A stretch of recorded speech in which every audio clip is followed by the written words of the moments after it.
One short line of code can define tens of thousands of threads. So who runs them all and in what order? That is the question this part answers. Welcome to part 2, the SIMT execution model.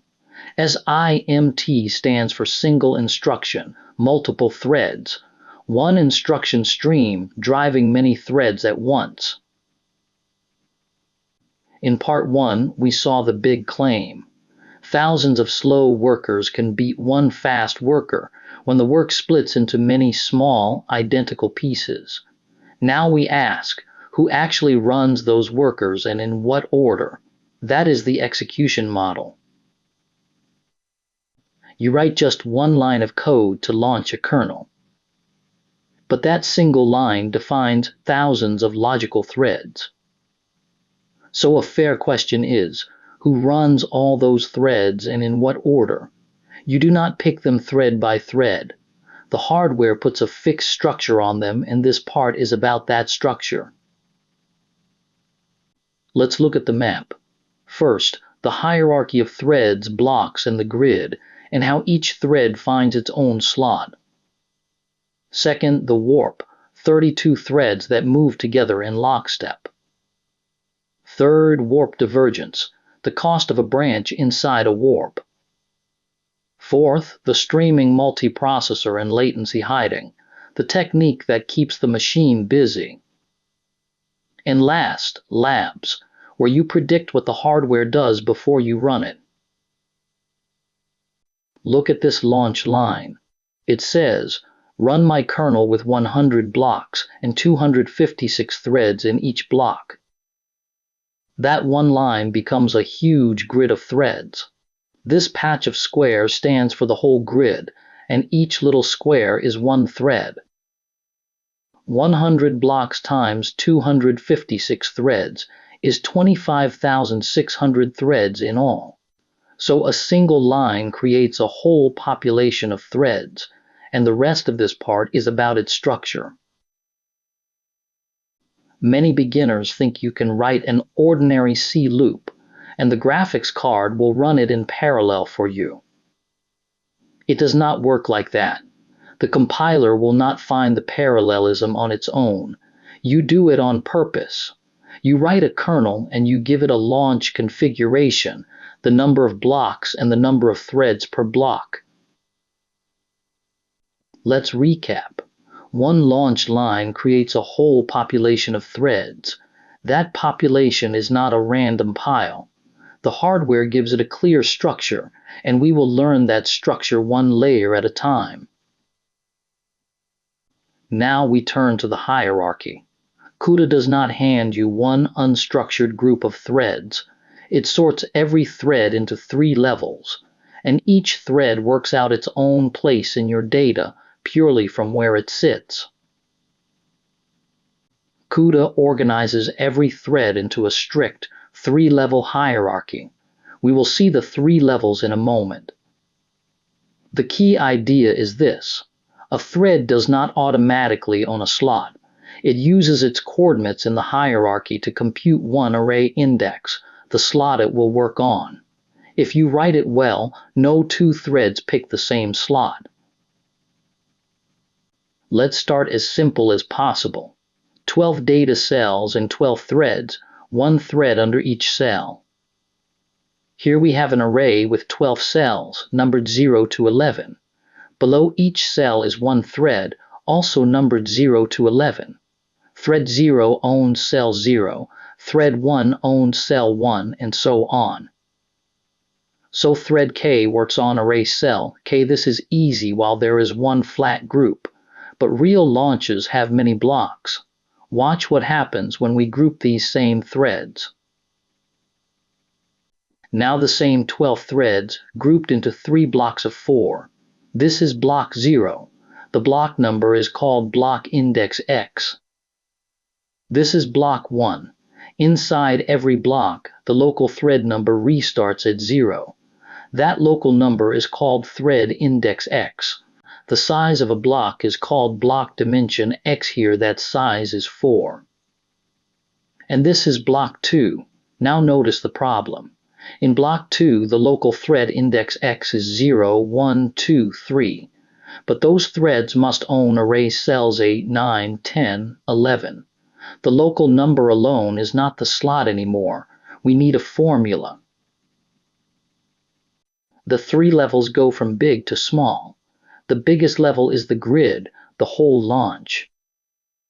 The grid holds the blocks, so the next level down is a block.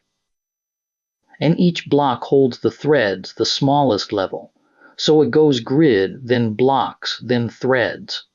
Every thread knows its block index, its block dimension, and its thread index, and from those 3 it builds its slot. Now the formula for a one-dimensional grid of one-dimensional blocks. It is built from 3 values the thread already knows. First, block index x. This is which block you are in. Times block dimension x, the size of a block. Together, block index x times block dimension x jumps you to where your block starts.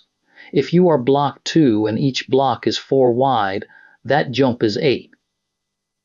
Then plus thread index x, your place inside the block. That gives your exact slot. Let's check it on a real thread. Take the thread that should own array cell 9. Where does the formula send it? Which block is it in? Cells 8, 9, 10, 11 are block 2, so this thread is in block 2. Its local index inside that block is 1. Now put the numbers in. Block index x is 2, block dimension x is 4, thread index x is 1. 2 times 4 is 8, plus 1 is 9. The formula gives 9, exactly the cell we pointed at. This is a common beginner mistake. You use only thread index x as your array index, and forget to add block index x times block dimension x. Watch, block 0 writes to cells 0, 1, 2, 3. But block 1 also has local thread indices 0, 1, 2, 3. So block 1 targets cells 0, 1, 2, 3 as well. Every block targets the same first few cells. Their writes collide and most of the array is never touched. The program runs, but the answer is wrong. The fix is the full formula from the last slides. Let's recap. The hierarchy has 3 levels, grid, then blocks, then threads. A thread finds its slot with block index x times block dimension x plus thread index x. That one formula turns a thread's place into a single, unique index. Now we go one level deeper, into the hardware. The hardware does not run threads one at a time, and it does not run a whole block at once. It runs them in groups of 32, called warps. This is the most important hardware idea in the part. The hardware runs your threads in groups of 32.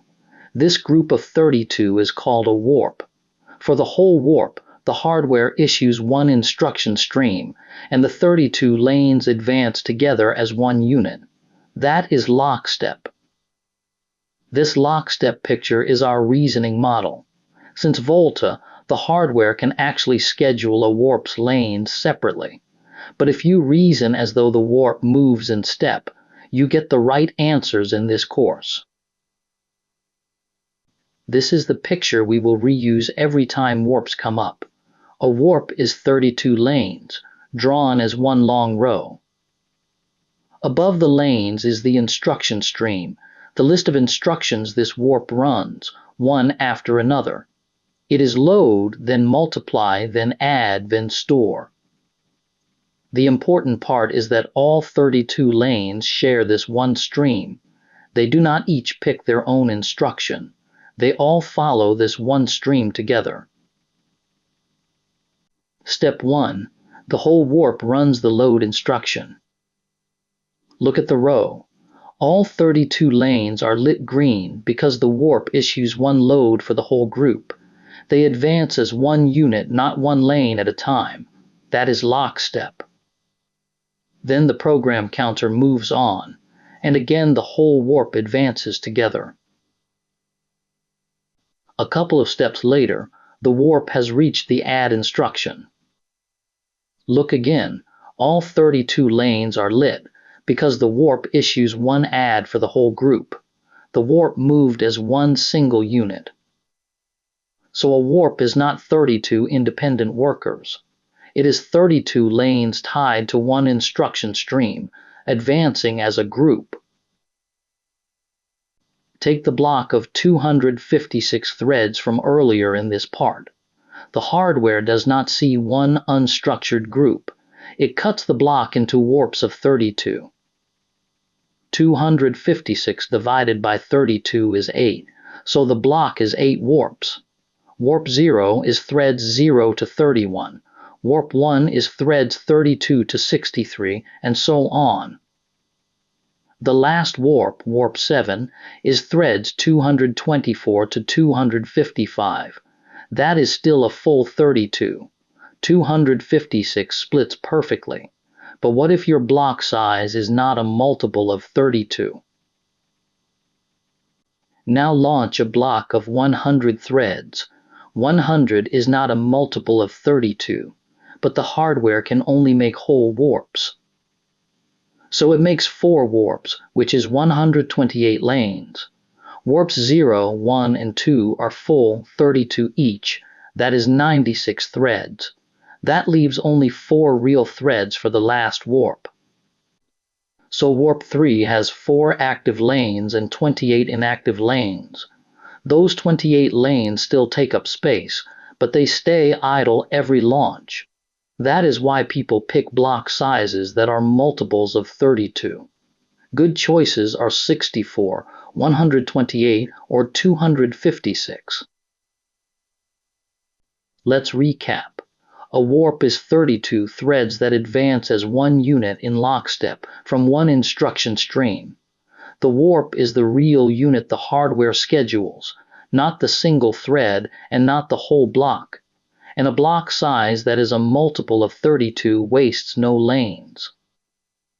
Since the volta generation, the hardware can interleave a warp's lanes on its own.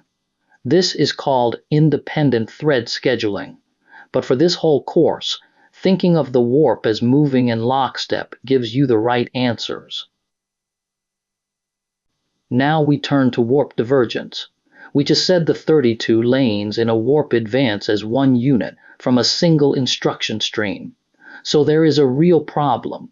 Suppose your code has an if-else, and some lanes want the if branch while others want the else. One instruction stream cannot run both at once. That is warp divergence, and it has a real cost. Your code has an if-else. Some lanes in the warp want the if branch. Other lanes want the else branch. But the warp has only one instruction stream. It cannot run both at once. So the hardware does this. It runs one branch first and masks out the lanes that did not take it. Masked means switched off for now. Then it swaps and runs the other branch for the other lanes. The order we show, the if first and the else second, is just to illustrate. The hardware does not promise a fixed order. This is the warp, all 32 lanes still active in blue. It reaches the branch. The condition is, if threadIdx.x modulo 2 equals 0. Modulo 2 just asks, is the lane number even? So the 16 even lanes want the if branch, and the 16 odd lanes want the else branch. All 32 lanes reach the branch together.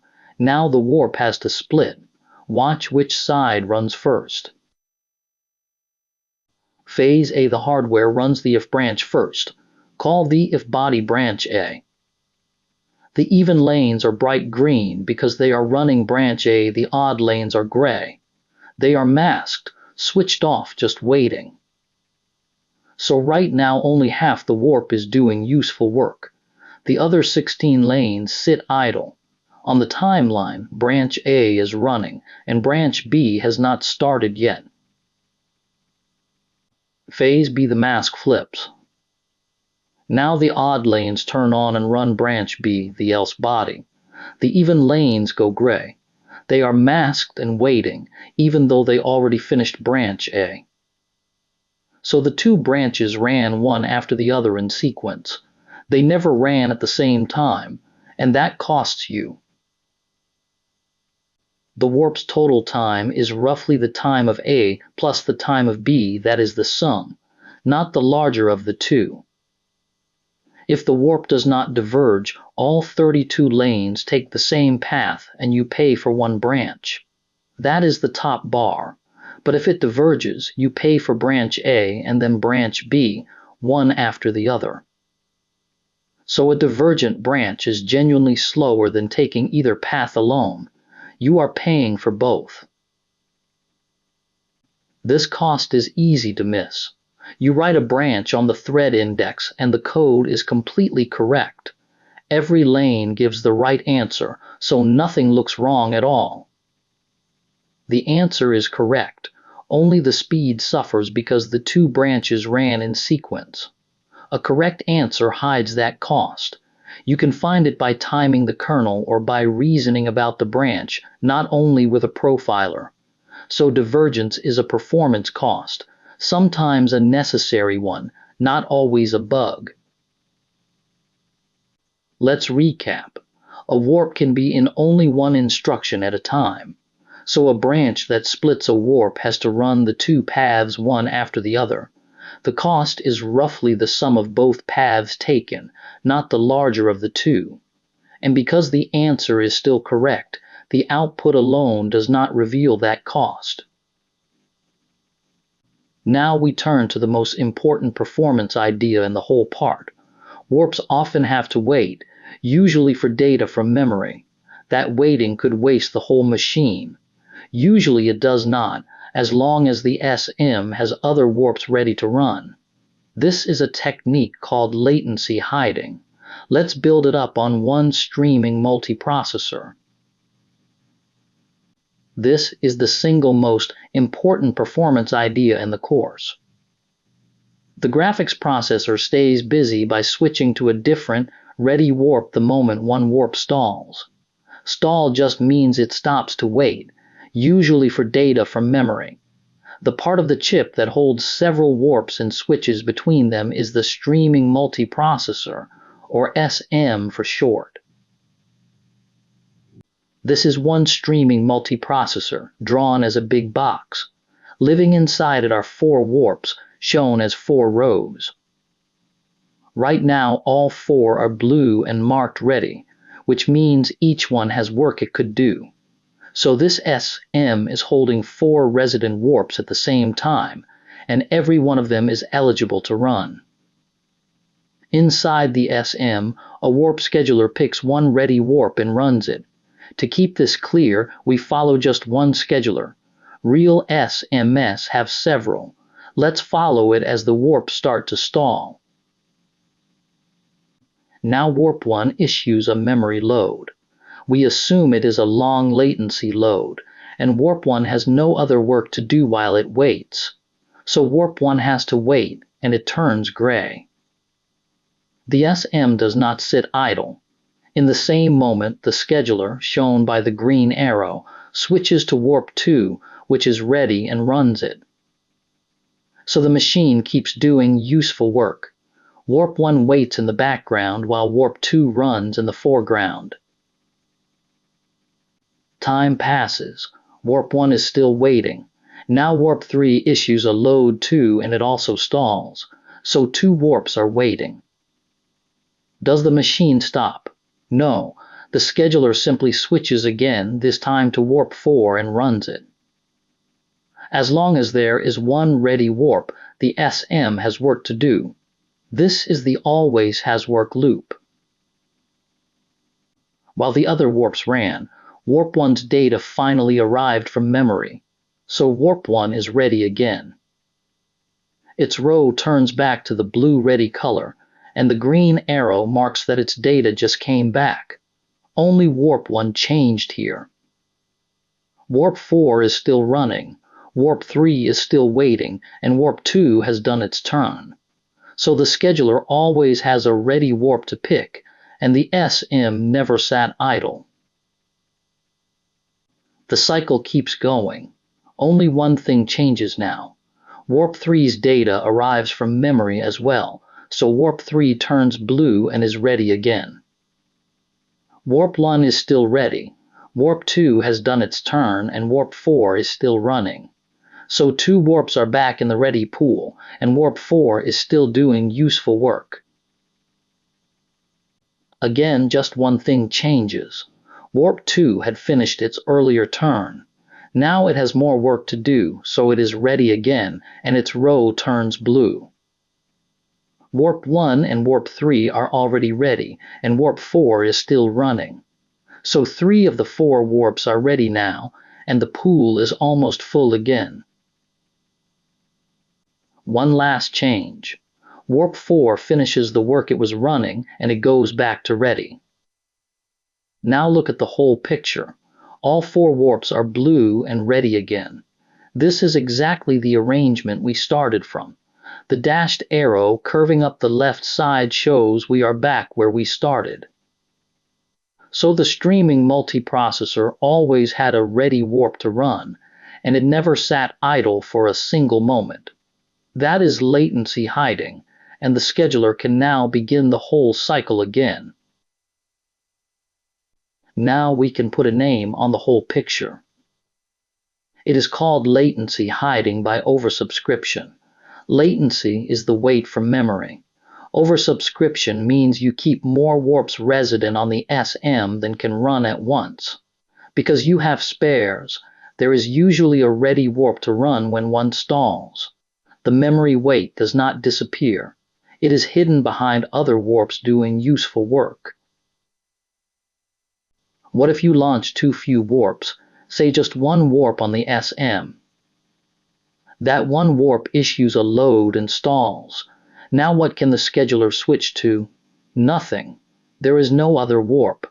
So the whole SM sits idle, waiting for memory, the very thing latency hiding was meant to prevent. So latency hiding only works if the SM holds plenty of warps. How many stay resident depends on 2 things.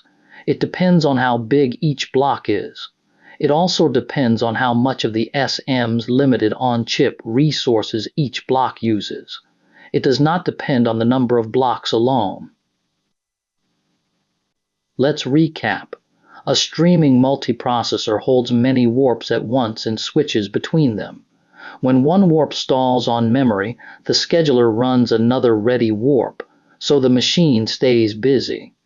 That is latency hiding, and it only works when you give the SM enough warps to choose from. Now we turn to the labs.